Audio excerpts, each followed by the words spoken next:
everyone, and welcome to The Labyrinth, a podcast produced by Virtual Executive Director. My name is Becky Brett, and I'm your host.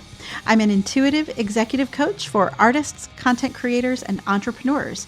And because I've been away on a personal retreat, I've decided to rerun an episode from earlier this year. So this week on the podcast, Chef Travis Milton and I talk about unintentional mentors. You know, those people who are motivational for literally none of the reasons they think they are. Now, before I pop the cork on the virtual party that is our conversation, I want to remind you that as we near the end of 2020, the time is right to clear out the energetic trash from this year and set intentions for the new.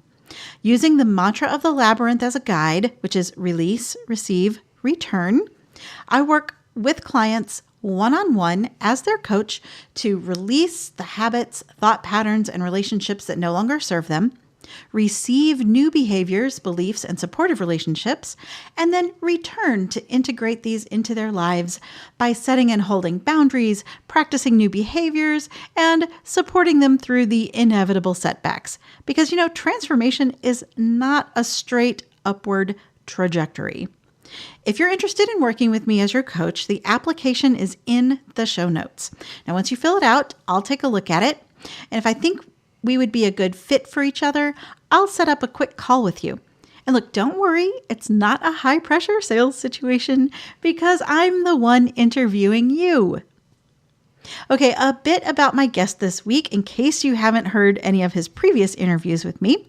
Travis Milton is the executive chef at Taste, a restaurant which is part of Nicewonder Farm and Vineyards in Bristol, Virginia. And whether he's waxing poetic about bean varieties or quoting the Golden Girls or putting the finishing touches on the dry-aged steak that he just pulled from the fire, Travis is passionate about everything, and it shows. Appalachia is in his DNA, so every item on the menu harkens to a unique part of his life story, the story of our region, or his journey to help usher the ancient foodways into the 21st century while still paying homage to the past. Since this is a rerun, the format will not follow the traditional labyrinth format that I have started doing in the second half of the year, so I will just say, welcome to the podcast, Chef Travis Milton. Nothing like $10 wine out of a Riedel glass. Yeah, I know, right? Kind of the way I roll. Either the opposite way. I was drinking like $140 wine out of my, I've got a set of wine glasses that are based off of planets in the Star Wars universe. And nice. And they're cheap, but. Did you break Alderaan? No. Alderaan didn't come in there. Oh. There's Hoth, the Death Star, Tatooine, and Dagobah. Oh, okay. Yeah. So that'd be funny if they sent you Alderaan, but it's in pieces. Pre-broken? Yeah. That would be perfect. All right, so we are talking about unintentional mentors. Those people in your life who... my dogs... This is going to be a tricky time of day as people are coming Driving home. by and coming yeah, home. Yeah. Okay, that's all right. We'll just come back to it. Sorry. I would say I have the worst podcasting setup, but you said you've podcasted from the side of the road in your truck. When we were doing, it was the next to last episode of my New York Jets podcast. I was in the Walmart parking lot in Johnson City. And in the middle of me giving like a dissertation on my thoughts on the offensive line of the team, like a elderly person decided to remove their adult diaper in front of me in the parking lot, and I had to give a play-by-play. Like I was, yeah, it was amazing. Oh my God. Yeah, I've got a microphone. I hook it like straight up into here. My truck is oddly, since there's so much crap in it, acoustically sound. So I can record. I recorded one where I was sitting in a Walgreens parking lot eating fistfuls of cheesecake because I was sad and someone had bought me a cheesecake. So, what's the name of that podcast? It's called "There's Always Next Year" because that's the thing that keeps us New York Jets fans going. Yeah, it used to be the thing that kept us Cubs fans going until they went and won the World Series. Yeah, I'm still bitter about that. I'm a Dodgers fan. Oh, okay. I was rooting for you guys once you got there. But Yeah. Well, thank you. I appreciate that. Yes. All right. So, unintentional mentors. This idea popped into my head because I created a meme a few weeks ago of someone standing triumphantly on top of a mountain. And it says, some people are motivational for none of the reasons they think they are. That's valid. Yeah. And it got me thinking about the people in, especially in nonprofit, where it seems like nonprofit is the only industry in the world where a volunteer who is in a completely unrelated industry has power over you and tells you how to do your job. You'd be surprised. Oh, would I? You would be surprised. Okay. Well, let's talk about unintentional mentors and those people who motivate us in spite of themselves. You had an article recently in Atlas Obscura, which I will link in the show notes, and in it you talk about the incident that moment when you made a decision to become a champion of Appalachian cuisine. Mm-hmm. You want to talk about that? Well, I want to say, like, for editorial purposes and for article purposes, it's very easy to, or it's almost a necessity to crystallize that thought into like one moment. It took a long time, and it was a lot of things. Sure. But everyone seems to latch on to these couple of moments with this certain chef. Who will remain nameless. He's pretty well known, and the place I was working at was pretty well known as well. Luckily, I worked in a few places in New York, so no one's going to be able to necessarily pinpoint it. But one of the moments was pretty smarmy. I was talking about greasy beans, which I've waxed poetically about for years and years and years. This pole bean that's indigenous to down here that I love to death, and you can't find very many places. And you know, if you're not from here, you know, in the late 2000s, like, there was nobody that had any idea what the hell a greasy bean was. So I remarked that I would love to be cooking a pot of greasy beans instead of doing the crazy esoteric thing that I was working on at that time. And the chef remarked, and he's like, "What the hell is a greasy bean? Like, you want just a poorly cooked bean with like a bunch of grease on it? Like, that's that's not something I want to hear from one of my line cooks. Like, is your palate shot? Like, yeah." So that was one moment where I was kind of like taken aback a little bit, and that's one of the times when I started realizing like how valuable the food is to Appalachia, because it's something that's inherently ours. And then there's this was an ongoing thing, and actually I'll get to that after I talk about the one that's in the article. The one in the article is when he laid down this book that is revered in Southern food culture. There's articles about it from the Southern Foodways Alliance. This book has been honored by the James Beard Foundation. And for me, it was a very complicated book because a lot of the connotations that came from people that kind of twisted the meaning behind it. And this book is called White Trash Cooking. And it was, the name of the author actually escapes me right now, and I feel terrible about that. But he was actually a gay man in the South in Florida who was embracing the inherent craziness of the food culture that he grew up in due to subsistence. Not that dissimilar to embracing anything about Appalachian food. But his this book is a lot about, like, it's called White Trash Cooking, and it's about, like, you know, the crazy weird stuff that his aunt or his mother or his family would make based off of things that they would get at the gas station or things that they, they had to get to survive. So it's not that dissimilar. I've always seen that correlation between that and a lot of parts of the South. But just the title, the title for him was embracing what he came from and embracing the label that had gone on and trying to shift the narrative. Mm-hmm. But a lot of people didn't get to that tongue-in-cheek portion of it and just said, oh yeah, that's white trash as hell. Like, yeah, okay. And yeah. And the chef kind of utilized that to talk down to me about what I wanted to do in regards to food from my heritage and growing up in Central Appalachia. And he slammed the book down and he said, so this is what you want to do. You want to cook white trash food? I don't think you need to be in my kitchen if that's what you're doing. In so many words. Wow. So I kind of sucked it up, and it was it was almost like a challenge moment. It was like somebody like really that was one of the moments that really pushed me over the edge and said, well, screw all this. This is what I'm going to do.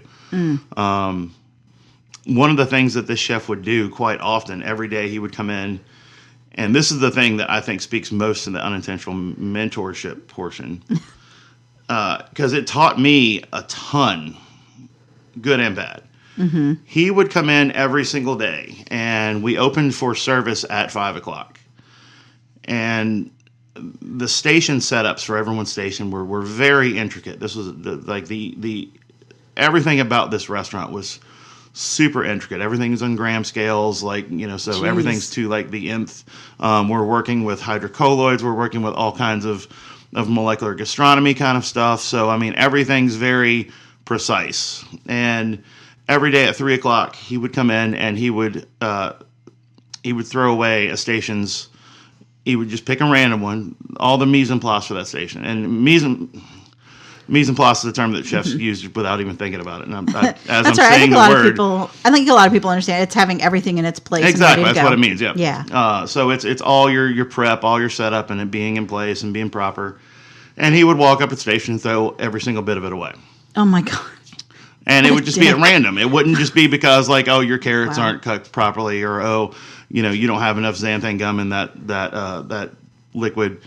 It would just be at random. And when he was angry, it was even worse. But what I came to realize as I got older was one of the things that he was doing was, first and foremost, he united the entire kitchen against him. So we were all united, and we all made sure, and this is kind of a dick move, but we would all come in about 3 hours early and work off the clock before our shift even started to make sure that we had a buffer time so that when someone's mise en place got thrown away, we were all at a point where we could actually jump in and pick up everything that needed to happen on that station.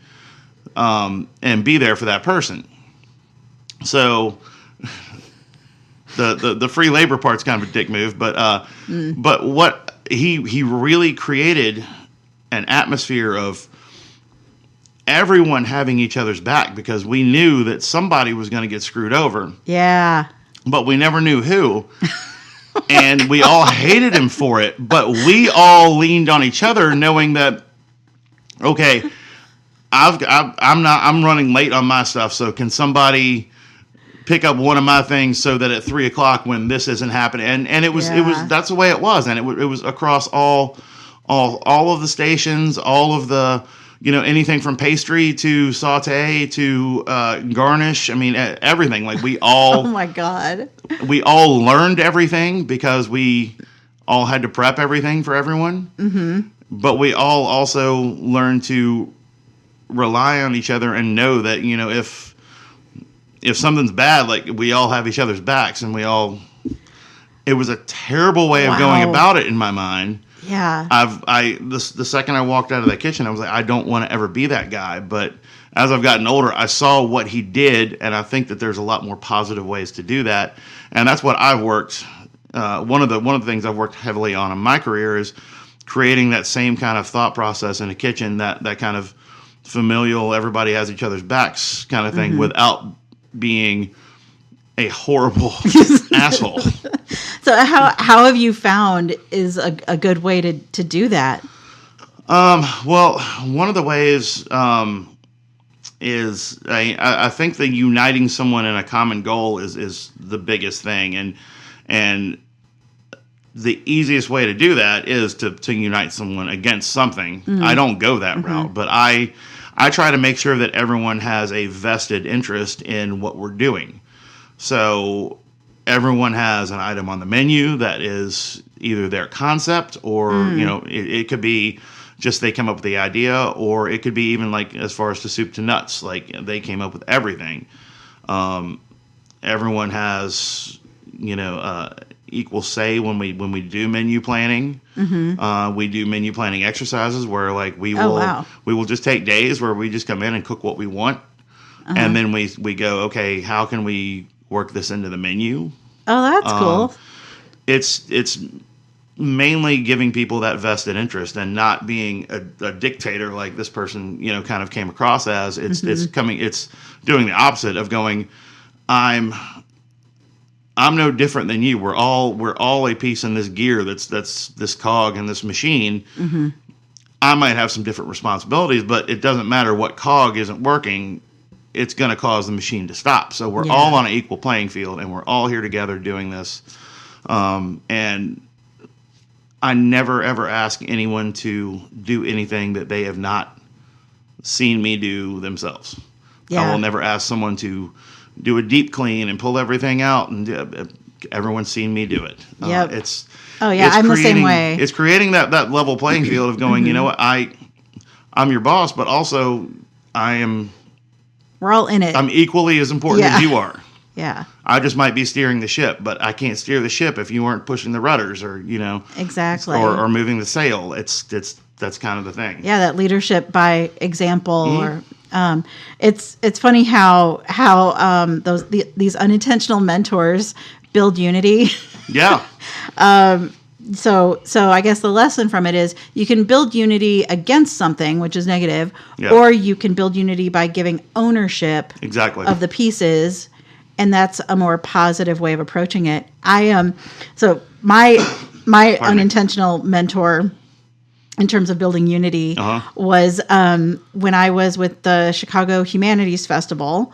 The woman who was the executive director was a horrible boss and very creative and wonderful in some ways, but she was a crazy maker. And so we would be planning this 11-day festival all year, or planning a one-off event or something. Yep. And at the 11th hour, she would decide to scrap the whole thing, or much like throwing away the mise en place, right? Yep. Like we would have everything ready to go, and she would just trash it. And so we all had to scramble, exactly, and figure out how to mitigate the damage. Yep. And that definitely built unity among the staff. In fact, it built so much unity that the day that it came out in the newspaper she was fired by the board, we all got together for drinks. Yep. I mean, I hope that when something happens to me in a major life event, people will gather for drinks, but it'll be to remember me fondly. I know that people will gather for drinks. I don't know about the fondness of all of it, but I know that everyone will definitely gather for drinks. Yeah.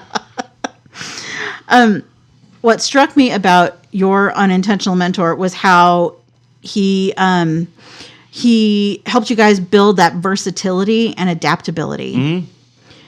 But I think that speaks again to like what your unintentional mentor is doing as well. Like when you create chaos, you're forcing adaptability. Mm-hmm. I mean, you're making everyone learn how to adapt on the fly. I mean, that's the most adaptable point you can be at. Yeah. And you have no choice other than to rely on each other at those points. Yeah, exactly. And that's why I've never subscribed to that thought process, because it's so forced. I think there are merits. I think it works. It if not for the flip side of me walking out of that kitchen and going, I never want to be like that. I want to find a better way and a more constructive and positive way of doing this. Mm-hmm. If not, if not for even that, like I think that it works, but it's just not how I ever want to do it. Yeah, seriously, same. When I approached you about this topic of unintentional mentors, you jumped on. I don't think you've ever texted me back so quickly. So what popped into your head when I first said that? Well, my mind kind of went all over the place on the topic because we just stopped at that. And one of my favorite shows of all time is Scrubs. So I started thinking about the relationship between JD and Dr. Cox and how I personally have tried to draw from portions of the way I manage and work from Dr. Cox. Oh, yeah. And then I started thinking about my role as a mentor and how it's not anything I ever sought. So I feel like anyone that is a mentor is inherently a unintentional mentor unless you have something that's kind of wrong with your brain. I feel like if you set out, unless you're a teacher, right? If you set out to try to mold people, you've got something that's not going right, and you might not have the best intentions. Yes, you might not have the best intentions. So I feel like anyone that is in a mentorship role has gotten there unintentionally, for good or bad. Yeah. And that was one of the things that kind of stuck in my head, and I kind of reached back and I started looking at all my mentors and how they got to where they are and how they act and how they have shaped me and also other people that I know. And it kept coming back to, for good or bad, all of them were unintentional, whether it be Ronnie Lundy or the chef in New York for me, or even John Fleer, who I consider one of my, actually Ronnie and John Fleer are two of my biggest mentors, and my friend Sean, Sean is it's hard to call someone that is the exact same age as you and you've known since you were 5 a mentor, but there's been a lot of points in my career and in my life where he has been a mentor, and I know that's not what he's trying to do. He's trying to be a good friend, but because of his stature and what he does and his abilities, it kind of morphs into that. So Travis is talking about Chef Sean Brock. Yes, that is the Sean. Yeah, sorry. That's okay.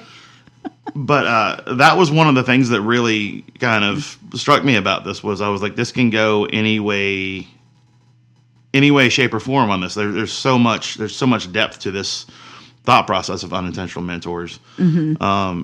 So I was just excited to see where you were going with it and where the conversation was going to go, and where it took me in kind of stepping back and almost like a gratitude assessment of the mentors that I've had in my life and how they did it and how I kind of value what came out of my relationship with them. So let's talk about then, because when I first thought about it, it was about the dickheads who motivated me to do great things. Yeah. But then there's also the positive side of unintentional mentorship, where someone can just say something and it sticks with you. Yep. And so an unintentional mentor in a positive way in my life was the general director of Lyric Opera of Chicago, artist Kranick. She taught me how to treat artists. That you don't have to be like the baton throwing, spear chucking diva. You can actually be kind to people, and they'll still produce amazing art. Yep. Who's someone who unintentionally mentored you in a positive way? From that specific aspect, or just anything that pops into your head? So one of the biggest ones is, it may not be. Well, I think it's unintentional and unexpected. And it was Ronnie Lundy. Ronnie was someone that I kind of I revered. Like her books, specifically Stack Beans. What was it? Crap, I can't remember it. Do you want to look it up? Well, yeah, it's like 3 different. It's something Stack Cakes on Ice Fried Chicken. Okay. And she's going to kill me for not knowing the name, but I'm going to leave that in. We're going to leave that in? Okay. Yeah, leave it in. I want her to text me in anger. But we love you, Ronnie. She was someone that influenced me a ton. Like that book, was one of the first books that I ever read really embracing coming from Appalachia, and it goes into like talking about Appalachian food, but also getting food memories from people like Dwight Yoakam, even because she had done a lot of work in music, like interviewing in music and music writing as well. And that book really stuck out to me, and it was a book that I would mention to people, and it's shuck beans, stack cake, honest fried chicken. Whew. Oh, so glad you came up with that. Yeah, sorry. Yeah. I call them leather britches now because everyone else does. I always called them shuck beans growing up, so it's almost out of sight, out of mind. Saved it. That book, it was something. It was a book that I would mention to people, and some people that were in Southern food would get it, and they'd be like, "Oh yeah, I remember that book. I read that book." And then a lot of people would go, "Oh, I've never read that. What's a shuck bean? What's a stack cake? And what does honest fried chicken even mean?" So like they would just automatically like question the title. Yeah. I'm like, well, so I'd have to go into it a little bit, and they're like, "Oh, well, if I ever see it, I'll pick it up." And one random day when I was working in Richmond, a friend of mine, Nicole Lang, she was doing some food writing stuff, and her husband owned my favorite record shop, and she was also a baker. She was like, I would go buy whoopie pies off of her and stuff. Like she was a total sweetheart. And one day, just on Facebook, she had become friends with Ronnie Lundy on Facebook, and Ronnie had put out kind of a call to arms on like who's doing stuff with sorghum. And Nicole was like, "Oh man, Travis is doing stuff with sorghum. Like you should contact Travis." And Nicole didn't tell me that she had mentioned this or like passed along my email or anything, but I think even she didn't think anything would come of it. But 2 days later, I get an email in my inbox from Ronnie Lundy, and did you freak out? I did. I was like, "Oh my god! Like she wants one of my recipes in her book. Like I don't even know." And that was the first time I theoretically met or even conversed with Ronnie, and she kind of morphed into someone that's guided me through a lot of funky points in my life, but also helped me so much in being able to gather some steam and headway and being able to have a restaurant that is Appalachian focused. And she's been there to coach me through every point of the way, whether it be helping me deal with someone that doesn't believe chow chow is what I believe chow chow is, because that's a very like hyper regional thing in Appalachia. Or even like guiding me through like, how to continue working while you're going through like a bad relationship point. Like, I mean, she was just random. Like it was just random. Like she went from being someone that influenced me to being somebody that's like being a legitimate all around mentor to me, and never expected it. And I don't think it was ever intentional on either parts. It just kind of morphed into that kind of relationship, and it was weird, crazy, but I love it. Oh, it's pretty awesome. And I'm so thankful for it. Yeah.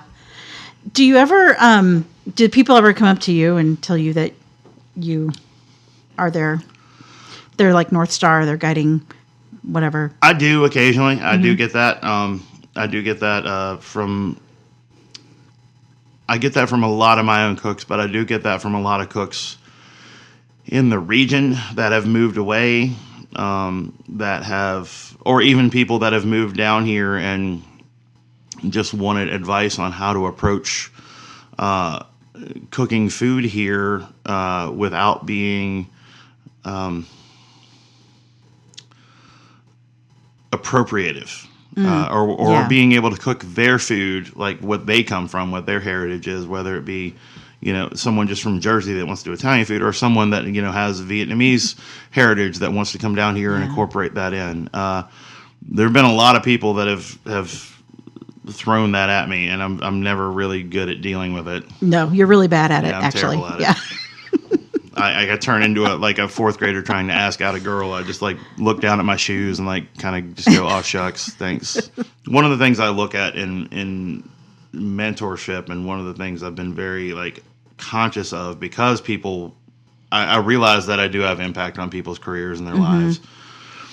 And one of the things that I've, as I was saying, been very intentional about is being a mentor isn't just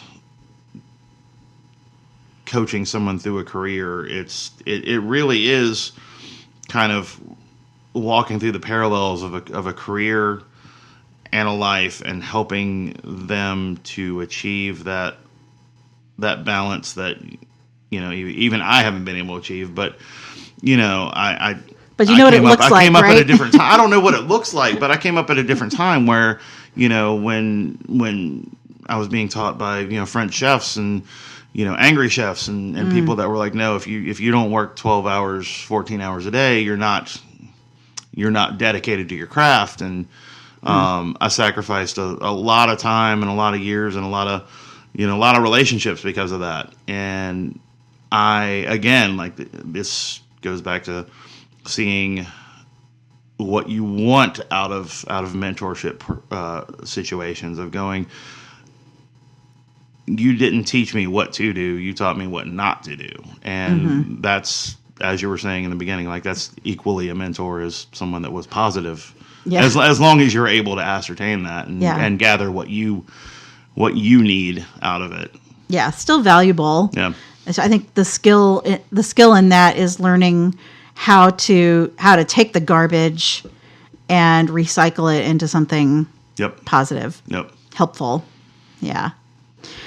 What would you say to your unintentional mentor if you ran into them today? I had this conversation with a friend of mine who is, she is a very, very famous chef now, who we worked together at this restaurant, and we reflected back on, we got on like the point of like, when did we actually meet? And we were like, oh yeah, we met in New York there. And we were like, oh my God. And we started like reminiscing about all of like the bad things, all of like the quixotic, weird little, esoteric things about the restaurant and what the chef would do. And we got to that point and we were like, what bad could her and I actually have to say about this situation? Because her being insanely famous and me, having a pretty good career and at least having my name, known. I mean, you're doing what you want to do. Yeah, and we both of us did. And we came out pretty okay, and we took something out of the situation. Like, how could we go back and be angry? Yeah. And we had that conversation of what we would say, and what I said I would say is very specific to this person. So I will say, like, if I saw him right now, I would probably give him a hug and say, thank you for helping me find the way I wanted to run a kitchen. Because he did, very much so. And he did help me find what was honest and true to me in food. Because, working in that kind of it's definitely not a fad, because it's still going and I still embrace it, to a lot of extent. But working within like molecular gastronomy and super high level fine dining, just didn't seem as genuine to me as what I wanted and what I got out of food growing up here. And going through that and learning it taught me that. And it taught me that there are things in that I think that I can apply and make my own chapter in the book of Appalachian food that's a little bit different than everything else. But he really did like teach me how I wanted to be a manager and how I wanted to work with people. Because I learned how I didn't. Right. Yeah. Or how I didn't want to. Yeah. My unintentional mentor taught me that I know more than I think I know. That was the thing she always said to me. You know more than you think you know. When she'd be like, I need you to go write a thing or fill out a thing or create a thing. And I'd try to get more information from her. She'd be like, no, just go do it. You know more than you think you know. That's really funny because I say that all the time. I say that all the time now too. And I want to kick myself Also, by the way, that line made it into my TEDx talk. Really? Yeah. Amazing. That made it into my TEDx. All my cooks those things because they will come and they will ask me like the most granular kind of questions. And I'm like, Right. Well, you know more than you think you know. Like, I don't have to walk you through every part of this. Right. Also, we all have Google in our pockets now. But at some point, you need the leader of the organization to say, this is my vision. This is how I want you to present it. This is like, this is the concept. Like, she did none of that. And then when I got it wrong, she got mad. Yeah. And then just blew it up. You have to give people the tools. But the thing is, once you hand over the tools, more they have to be able to, like... Yeah. That's the thing. When I'm asking someone to make mashed potatoes or something, and they want to come, ask me to try it every single time, I'm like, no, you know how this should be. Potatoes. Yeah. Granted, I am super particular. Like, if you ask any cook that's ever worked for me. Okay, tell me about your mashed potatoes. There have been at least probably 35 that have been fired over mashed potatoes. Really? Yes. Okay, so what can go wrong with mashed potatoes? Everything. So potatoes are inherently starchy, but also inherently waxy. Waxiness happens upon a reduction in heat and agitation. So if your potatoes aren't hot enough and you are mixing them too much, they will come out like a melted crayon. Oh, gluey. Yes. Yes, I've done that. Because it's disgusting. Okay. But also potatoes need lots of salt. They need lots of white pepper, and they need tons of cream and fat. Mm-hmm. And I've got this one point where when they're being mixed, that every cook that's ever worked for me knows like how it should look. But that's the biggest thing in the world, and I will never ever give someone a definitive recipe for it, because it's really hard in a restaurant to go, okay, you have 28.7256 pounds of potatoes, which means you need 1.72 quarts of it's. I don't want to make everyone pull down a ratio every single day, but I also want them to understand the concepts that are being involved in making it, because you start looking at the heat, the gluiness, and you start looking at the emulsification that occurs with the fat and the starch. And it's concepts that transcend potatoes and go into so many other things. And in food, making simple food is the hardest thing in the world in a restaurant. Oh. Because if you don't make it absolutely perfect, it's no different than what you're getting at Fridays or Applebee's or even like a crappy little diner that's pulling them out of, or even KFC. I mean, if you don't do it properly, it's no different than just the regular old crap. And I don't deal with that shit. Like, wow, I have never heard someone so passionate about mashed potatoes. Oh my God. Next time in your in the restaurant, specifically ask one of my sous chefs, for everyone listening, if you're in taste, come ask the guy who has the Rubik's Cube. Also, that's one of the things I'm obsessed with. I always have a Rubik's Cube in my restaurant. Okay. But he's learned it and he loves it. But nice. His name is Caleb. Okay. He has very curly dark hair and glasses and a beard, which is slightly different from me. He's also skinnier and younger.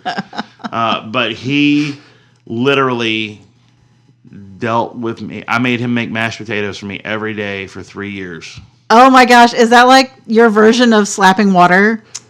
Yep. Every single day. Like, this is you. I'm not going to be an asshole to you, but this, until you get this perfect X amount of times, this is what you're doing. And he moved on, and in between when I had Milton's in St. Paul and when I opened Taste, he went back to, he's from Wytheville, and that's where he started with me, was when I was consulting at the Bowling Wilson Hotel's restaurant, Gray's. He went back there and kind of became the interim head chef, and he destroyed people on mashed potatoes because he knew 100%. Like, he pulled that and was like, okay, I've got this. Like, I can make people learn by this. And oh wow! And it started working a little bit. That's awesome. Yeah, I'm trying to think of what my equivalent of that would be in like nonprofit or directing or something. Probably it's some version of the you know more than you think you know. Yeah. Like, just go figure it out. Yeah. Like, don't make me spoon feed you. Yeah. You can figure it out. And like whatever it is will be fine. that's the thing. Like for me, I mean, I make a festival, like I'm not sending people to the moon with a slide rule and a sheet of notebook paper. I am pouring wine though. Yeah, definitely. So I think we need to kind of put everything in perspective, right? And I mean, your point about mashed potatoes is true. Like people don't go out to eat so they can eat something that they could have gotten at KFC for $2. But also, like my biggest thing about that, that's the easy way of explaining it. But it goes back to if you put that much intention and care in the most simple thing in the entire building, I know damn well I can trust you with anything beyond that. Yes. You know what? That is something. Okay, that sparks a little something. So, like artist Kranick, going back to her. Okay. I feel like she had that same like mindset for all of us. So when I worked there, I was an admin assistant in the development department, and the organization was running a $100 million capital campaign. Ooh, yeah. Okay. And she said, everybody will wear suits, even though we are an opera. We're like we're a performing arts company.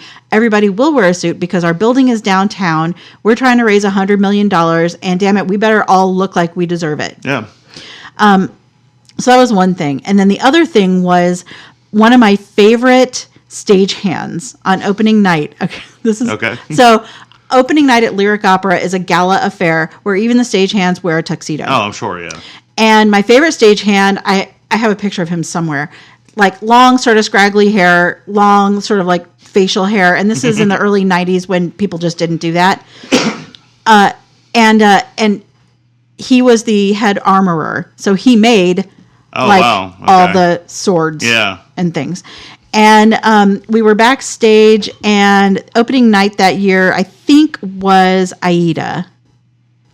And Aida or Aisha? No, Aida. Well, I know you said when you said Aisha, when you said Aida, Aisha by Another Bad Creation immediately popped in my head. Oh God, no. So it was Aida, and I remember going backstage to just sort of hang out for a little while because my big job was making sure that the trumpeters made it after intermission from the Opera House to the hotel across the loop for the grand ball. Yeah. That was my one job, sense. to ride in a limo with trumpeters. It was awesome. It's a good gig. Yeah. So I was backstage, and I remember the stagehand coming into the room where I was sitting, and he goes, I don't know why everyone's so pumped over this. It's not my favorite Verdi. And I'm like, Who are you? Who are you? Yeah. Who are you? I work here. I don't have a favorite Verdi, Like, oh my God. But when even the stagehand has a favorite Verdi, I think that's the equivalent of kick-ass mashed potatoes every 100%. Time. It's if you can trust somebody with that ownership. Like, if you can trust somebody with the foam swords. I mean, I don't know. I just think it's really cool how you can build ownership of something, and then it runs smoothly.